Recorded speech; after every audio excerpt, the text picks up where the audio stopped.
Have you all noticed any major shifts in the policy landscape for LGBTQ entrepreneurs in the past few years? We will cabin this year away from that, and we can talk about this year in the next question. But in the previous several years, what has changed in policy funding or community support that maybe you've seen?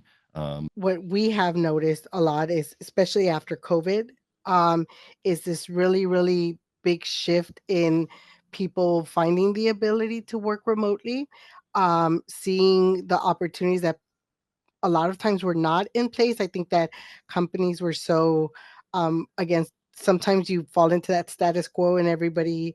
I know even myself when I was working um, with my daughter. Sometimes when I had to take time off of work, I would be like, "Hey, can I just work from home? You know, I have to do this." And my company was very much like, "No, no, like remote work is like." You take the day off if you have to like not be here. And then COVID happened, and like hi ho, all of a sudden you can do your work from home. Like, go figure, right? And so I think that um, the LGBTQ community really, really has taken hold of that remote opportunity of being able to. And I think the trend that we are seeing with our clients and with the workforce is that people are veering away from wanting to be in office. Again, some of that is that PTSD and traumas and anxiety of being in a workspace where you don't feel safe, where you don't feel valued, and being able to work in like the safety of your own home. So I think that has been the biggest workforce shift that we are seeing, at least from an actual like workforce. I also we also noticed, and I think Brian mentioned it, people having the ability now to create that, like just like their little side gig has become more of an actual business model.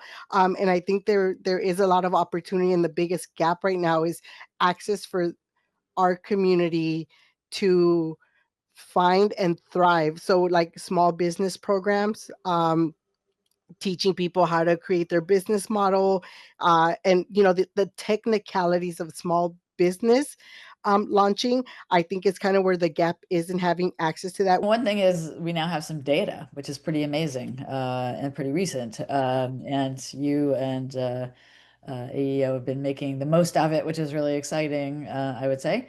At the global level, um, we're starting to see a lot more interest in creation of programs that will train people to be entrepreneurs, show them how to think of themselves not as just having that side hustle, but as really being business people and giving them the skills that they need to get to that point, as well as sometimes some startup capital.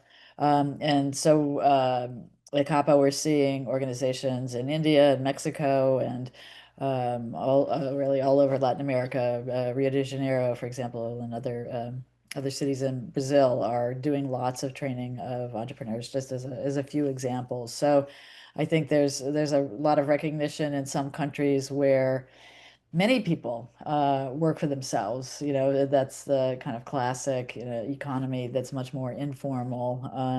And many people have their shops that they rely on. So in those places, there aren't a lot of alternatives for getting really good jobs. And even when LGBTI people do get those good jobs, they sometimes run into some of the challenges that Martha and Brian have been talking about. So I think that's really raised up the visibility of entrepreneurship as a way to deal with the crisis in livelihoods of many LGBTI people. Lee observed that it's been really great to see data inclusion occurring at many sites across the federal government, including at the Federal Reserve Board, which is where the Small Business Credit Survey data came that Lori had in her slides earlier, and that also CLEAR has analyzed in the past.